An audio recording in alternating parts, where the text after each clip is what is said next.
Hello, friends. Reverend Aaron Stockwell here, your senior minister, coming to you with the weekly update for October 22nd. Hope you're doing well so far this week. A couple of things on my mind, some spiritual homework for you over the next couple of days. The first is to make a plan to vote in the election, which is coming up in 13 days. I'm sure that's no surprise to any of you. As you know, participating in the democratic process is one way that we live out the fifth principle of our faith. So make a plan to vote if you haven't already. I'm sure many of you did absentee mail-in voting or have done early voting already down at the Memorial Building in downtown Framingham, or wherever else you might live. Second piece of spiritual homework. I don't know about you, but I've been pretty busy.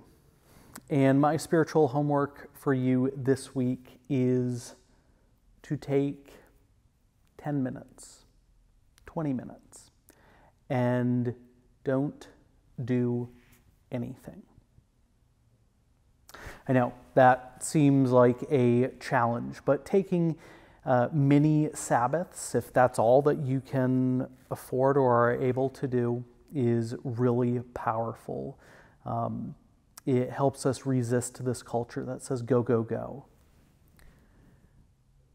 One thing that came up after last week's service was around the story that I told from Walter Brueggemann about the business people who left church early so that they could open up. Money is a complicated thing in our congregations and in the wider world. It's a really uncomfortable thing to talk about. And that story reminded me of the incredibly hard work that all of the small business owners in my own family of origin have done, working to support their families, especially now. The only one that still really owns their own business is my father, and thinking about all of the extra precaution that he takes when he enters somebody's house during these COVID times. The other thing that I think about with those small business owners in my family is that they would often work harder leading up to a vacation because they would not get paid time off.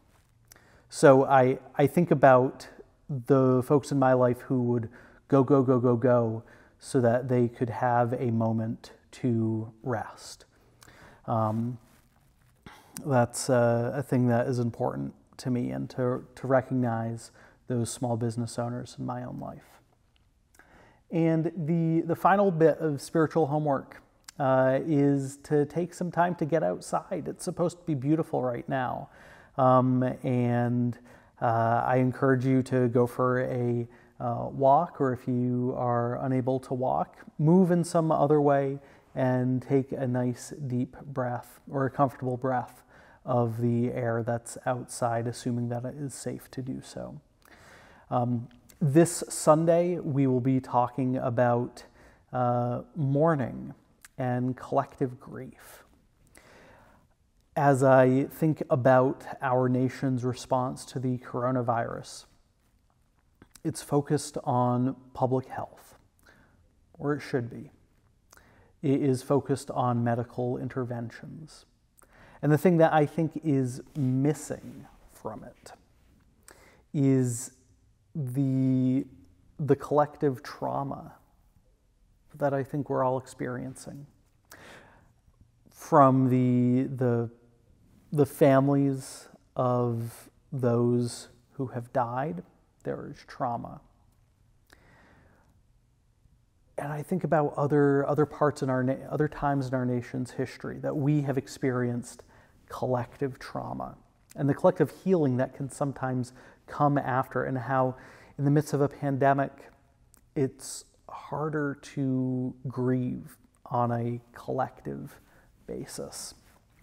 Still trying to connect some of the dots with this sermon, If you haven't already sent in a photo of your loved one, and you're seeing this before Friday afternoon, be sure to send me an email.